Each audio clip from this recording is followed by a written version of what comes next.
Hello, and welcome to another episode of Hidden Gems, where we dig deep into the stories, strategies, and mindsets of people who have successfully built a company or looking to grow one.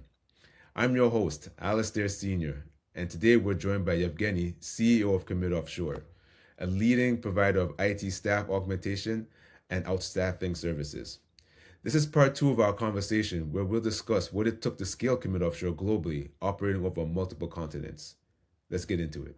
Welcome to part two of sitting down with Evgeny. As you have heard in the beginning, he took us to a personal journey as to how he was able to move from different countries, um, go to the military, develop a certain discipline of responsibility, being able to navigate how to think outside the box and put himself through university to get a bachelor's degree and master's degree, and then ultimately becoming the CEO of Offshore Commit, where he's building, expanding, growing over different continents, a global force to be reckoned with.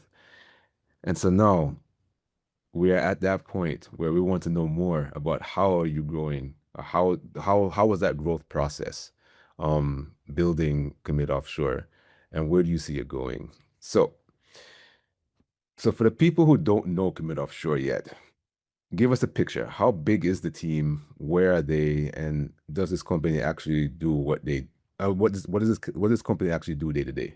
So we're today, including the acquisition of Savannah company based in Israel with talents in Africa, we about 350 plus engineers, talents working globally. So we have people starting from China.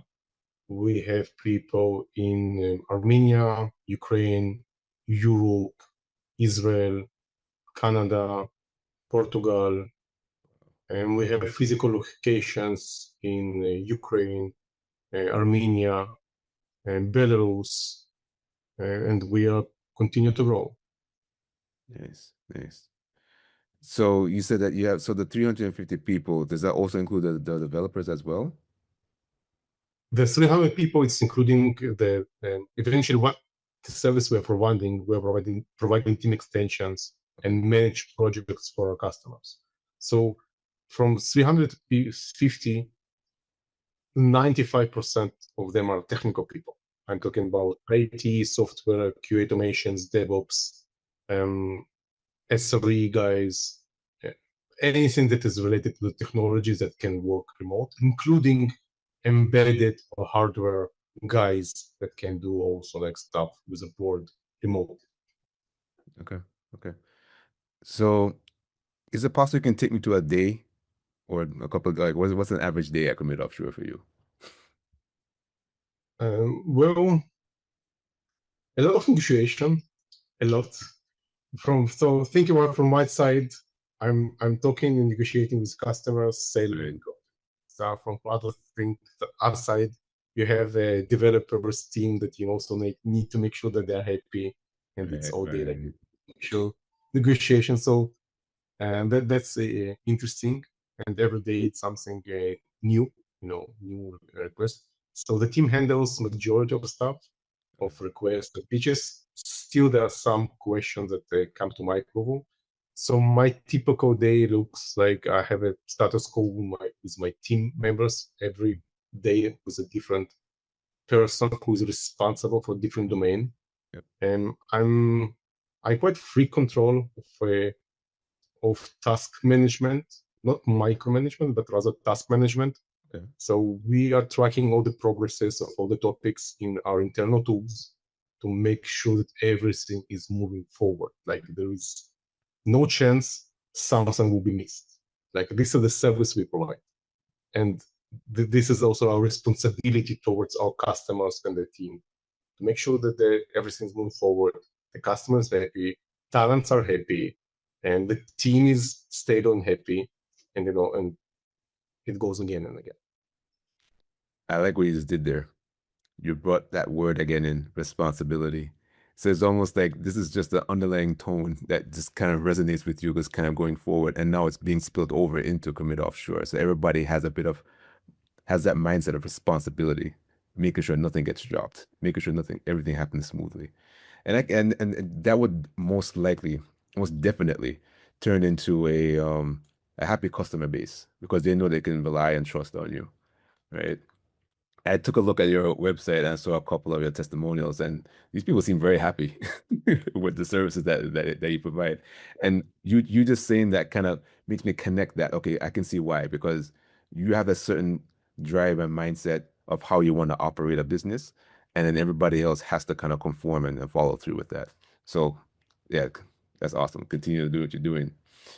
Um, okay, so take me back to the beginning, or not say the beginning, but take me back to where it was a much smaller scale. The power was just operating in I guess, in one country or a couple of countries, and then you wanted to grow into various other countries. Like how did it go from a smaller operation to a much broader operation? And kind of walk me through decision points or the vision that you saw that you want to go that particular direction or you want to go in that particular country. You can kind of walk me through how the actual growth part of it worked with regards to your decision making process. So I've started from the place that's familiar to me. I've started from Ukraine. So I felt that I have a need. I have a need for someone that will help me with the team set up, with technical tasks, and someone that will help me to run the operation. So it started from my home, okay, not hometown in Ukraine, but my home Ukraine, where I was born and raised at some point, and I felt it's more familiar as a language barrier, as understanding of the culture. So it started from there. It started from a couple of guys that it was like 3, 4 guys as a team extension that we started the project based. And from that moment, it just become bigger and bigger with customers coming in and needing help with hiring very skillful technical people. And I know how to find them and screen them and make sure that the right fit for our customer need. So this is what we did. And that was fine. So at some point it took I think 5 years, 7 years. And the company was about 80 people. And at that point, I made a decision to join forces with Commit Group. Okay. So I've sold my company called ITsoft to Commit Group. And then at some point, I've rebranded that to become like Commit Offshore. And from that moment, it just, join forces. This is the case that 1 + 1 is 3. Right. So from the moment that we join forces, it just become great. It become huge demand, huge supply that we're providing, huge growth in different locations, in different countries, due to war, due to stability situations in Ukraine, and then it just go got worldwide based on the customer requirements. Nice. So customers say we need people here, we need people there, and we go and find. That's awesome, and that's one of those things where you get to a pivotal moment, especially where you have people starting off a business, and you see something that actually does well. Do you merge with somebody else, or do you try to reinvent the wheel and do your own thing and see if you can push it and keep pushing? But you might have to make a decision. You might need to join forces with other people, or you might need to do a bit of a merger or something that can actually scale you even further, even faster. Because it sounds like things got started getting a little bit quicker once the Commit was joining you, and then rebranded the Commit Offshore. Things kind of started accelerating after that. Is that fair to say? Yeah, it's clear. Can say sometimes it's if you go to gym and you see everybody are training near you and running, you automatically will do your best or more because you're training and everybody is putting the sweat. So it's then kind of commit. So everybody is putting the sweat. I don't need extra motivation, but if someone near me runs faster than me, I would do better. I hear you. I hear you, man. I hear you. All right. Thank you for taking me through that. So outstaffing, outsourcing, it's a crowded space, right? Everybody say that they can do it. What actually makes Commit Offshore different? I believe there are three topics, that makes us different. Okay. And first of all, I'm able to develop personal relationship and trust with our customers by transparency. I always say that eventually we are in the same boat. If my customer has a problem, technical wise, budget wise, eventually it becomes my problem. Okay. And if I have a problem with developer or some technology wise, eventually it will become customer's problem because it's we're here in this together. So the question, how do you talk it through? So once we understand that we are both partners here, and I'm responsible for him, and he's also responsible for our cooperation, it works out. So the first topic here, to wrap it, it's transparency and trust. So once there is the trust, everything is solvable. And that's the first point. The second point, we typically get very challenging positions and very challenging budgets. So for example, even today I had a call with a very big customer. They have a quite challenging budget versus very high demand for the skills that they require. And this is challenge for us to find, screen such candidates. And this is what we up to. We are able to understand the customer needs, go to figure in on what market we can find such people, get them, screen them, test them, share with the customer, and take it from there. And together, the third one, the last one, I believe, our customers prefer to work with us now as a commit group because one of the reasons I joined is becoming one-stop shop for our customers for every technical needs they might have. Cyber needs, cloud department, cloud consumption, database services, licensing services, cyber services, and so on. And with Commit Group, we can provide it in one place. So customer doesn't need to have multiple vendors or multiple agreements with other companies. We can solve it with us inside the house. And typically, the pricing, and we're able to provide even better pricing as a customer inside the group. He's already growing inside, and we can provide him additional discounts. And sometimes customers are getting funds from the cloud, AWS, GCP, and that funding can be used to pay the bill for the offshore team. And inside this, it works great. So all those three topics are very beneficial for our customers. And I can definitely resonate with the trust aspect of it too, right? Because once you gain trust, it becomes a different ball game when it comes to negotiating, when it comes to trying to walk through a customer through something and letting them understand, yes, it costs a little bit more, but here are the reasons why. Because now they begin to trust, okay, fine, you know what, Evgeny, I get what you're saying. So, you know what, I trust you, I'm gonna go with you. Right? Versus somebody else like, hey, I can get you that for half the price, but they can't really talk about what it is that they're doing or explain with a transparency, like I mentioned earlier. These are very transparent and open. It becomes an easier conversation. I can definitely see how that could be a major differentiator because just looking in that space, you can see you can go anywhere. But then how do you know? Right? You just don't. And now that we're talking in summary, that I want to add one more thing. It's okay to make a mistake. Okay, we all make mistakes. I make mistake. My team make mistake. The question: how do you handle this mistake? So I'm not running for the mistake. As example, even today, my team had a small fuck up with some legal topics of the contract people, and we needed to refine something. Customer called me. I felt that he's talking about this and wanted to clearly ask me. So I said, I know, but it's a fuck up. We did fuck up. Okay, and it's fine. It's on us, but we are going to fix it. And here is how we are going to fix it: A, B, C. There is nothing critical there. It's not like it's just pure paperwork that needed to be done. But still, it's a Mhm. fuck up. Okay. Right, right, right. And then again, that responsibility that you're going to take ownership of it. We're going to fix it. You will leave happy, right? And that even further solidifies that trust. Just knowing that you will take this thing through, no matter what.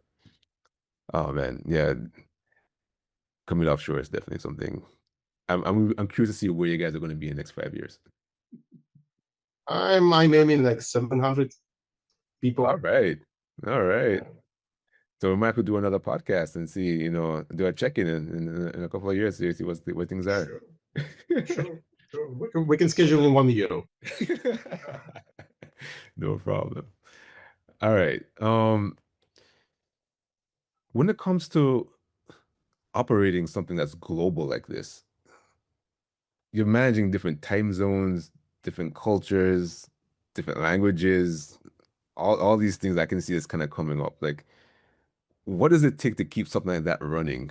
And what do you have to build that most people don't think about? Like, what is it that people need to think about if they want to go big like that, global? Processes. Eventually, processes need to support your growth. Mm, So it's fine that if you are small, you're responsible for yourself or a couple of guys. That's fine. We want to know to make sure that our customers and our team members are getting everything in timely manner. No delays, fast answers, right candidates, right timing, paid on time, bid on time, answers on time. mhm. So this is process. In order to accomplish every one of them, you need to be ready with all the relevant answers and processes and tools. So I believe that process and tools are the solution for high scale managed big companies and making sure that everything is addressed on time. Okay. Okay. I like the word process. I like it. And the reason why I do, because I dabble a little bit in the AI space. And when you go into the AI world, you have to focus a lot on, framework, process, outcome, and what drives that. So since we're on the topic of this, I mean, just mentioning AI, um, what are your thoughts on AI and how much of it do you think is important for you to incorporate in your business? And whether you are doing it, you want to do more, just kind of walk me through like, well, do you think AI is a thing that companies can use and really benefit from?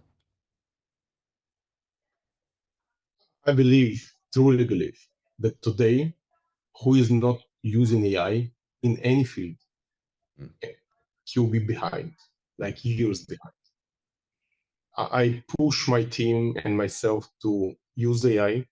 I'm talking about Claude Cowork, Claude Code, Claude Code. I'm talking about ChatGPTs. I'm talking about internal tools. I'm talking about anytime automations. I'm talking about all that in order to make sure that those tools, the AI, supports the growth. okay. Okay, and we are heavily, really heavily using AI and building internal tools that help us with the everyday tasks, starting from the candidates screening processes using AI, scoring them using AI, Yeah. storing them in the database of ours, and able to find them using AI to find the best match. And using tools, including AI to build user interface for internal tools, integrate data, okay, to have end-to-end view of what's going on in the company, tasks, processes, growth, sales, operations, budgets. So yeah, we're definitely inside AI and using heavily. Right, right, right, right, right.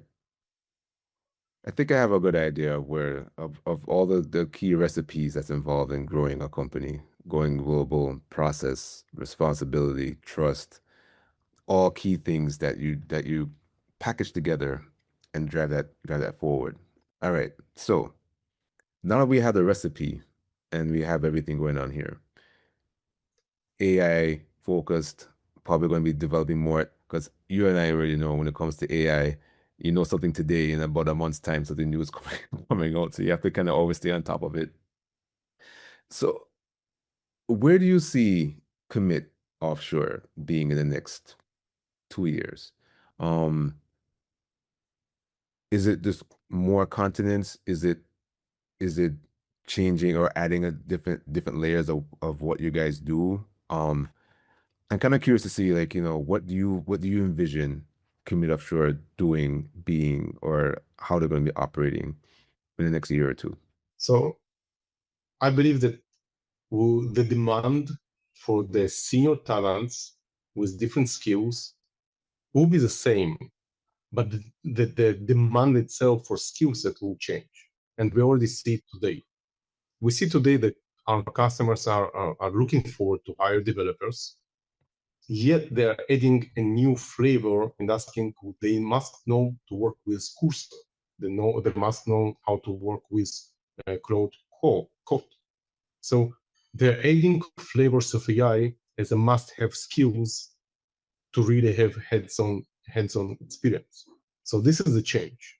I truly believe that the demand for talents, senior talents, know how to develop, maintain, and build tools with or without AI will still be there.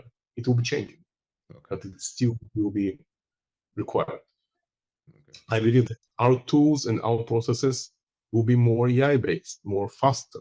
That's, for example, from the moment that we are coming requests to find someone until we're able to find that relevant candidates, we'll do it faster and more efficient because we'll be able to track down those talents via different platforms, including our internal database of thousands of people with a precise, pinpointed match what the customer is looking for and what we have to offer him in the time to market will be much more faster.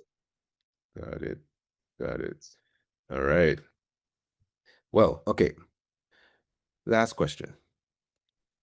If a founder, head of growth, CEO, leader, and they're about to build a global remote operation, what do you tell them when it comes to here are the things that you must do and or here are the things you should absolutely avoid? Don't do this because I did it, it didn't work. Do you have any kind of insight that you can probably give to anybody who's watching this who wants to go global and things to look out for? Whoever wants to go global, he needs or she needs to make sure that you have someone on the ground, your on the foot on the ground. So if you're just starting a business and you never worked with offshore, but you know, hey, it's a great idea, that's nice. You need to be ready with different time zones, different mindsets of people, like post-Soviet Russia countries, European people, and Indian people, different cultures, basically. Actually, it's from culture to culture. So you need to understand the culture-wise. If you don't understand the culture, but you still want to go offshore to start the business, I suggest you to hire someone that will be your right hand, okay? That's someone that will be able to help you with the local market. So if you're going to Africa, you should have people in Africa that you can trust before you must scale. And that's very important. Now, if to connect to what I said before, I think I even went to Ukraine because I understand the market of Ukrainians. I can talk with them. Okay, we can understand what is it about and how to solve it. Right, right, right. I definitely get that. And it becomes important when you have somebody who speaks the language, knows the culture, knows the mindset. So at least when there are times that you're going to need to rely on them to kind of give you some guidance. Okay, well, how do you navigate through all of this? Whether it's finding the right people or whether it's trying to negotiate certain things. because for some things there's no negotiation. It's very, very black and white. For some places, yeah, you have to negotiate a little bit harder to kind of get the best pricing. And I can definitely see that as something that is going to be very important to go global. For me, it's just trying to manage this time differences, because if you're in Australia, or if you're in Africa, like you have mentioned, or you're in Europe, is all over the place. And I guess you have to have a bit of flexibility in being able to manage. Or going back to what you said too, if there's a certain kind of process, so people know that, okay, fine, if you are reaching out to me by X time, then I'll be able to get back to you by X time tomorrow or the next day or something like that. So that everybody kind of knows that there's not going to be an immediate response unless it's an emergency. I don't know how you manage that sometimes, but if it's 2 o'clock in the morning, hey, you do what you got to do. That goes back to the responsibility factor, I suppose. That, hey, I have to get it done. So Actually, this is it, responsibility, because eventually you want to work with people that feel the same obligation as you do towards the operation, like towards the customer and towards the talents, the employees that are working for us, because eventually it's a journey for the customers, for us. And also, as you know, we are doing like project development, like time and material projects. It's also a pivot of the service that we're providing with top qualified candidates that are able to solve hard tasks. For example, if someone has an issue Sunday morning, okay, that's not a working day for most of the world, but it's working day for Israel, and we are responsible to have the customer with his downtime, even if it's not working day. We'll do our best to solve this for the customer. All right. Okay. Efficiency. How can it be more efficient? Not to hire more people to do the work, rather to find the solution, technical solution, to be more efficient. Yeah. And that's also helping. Yeah. Okay. I want to add one more thing for everybody. If you need to take something from these episodes, I want everybody to take one thing: state of mind. State of mind is with the following line, and even print it, write it. I have it on my wall at the office here, in the offices that we have. Success is the only option. Love that. So think about it, and this is what success.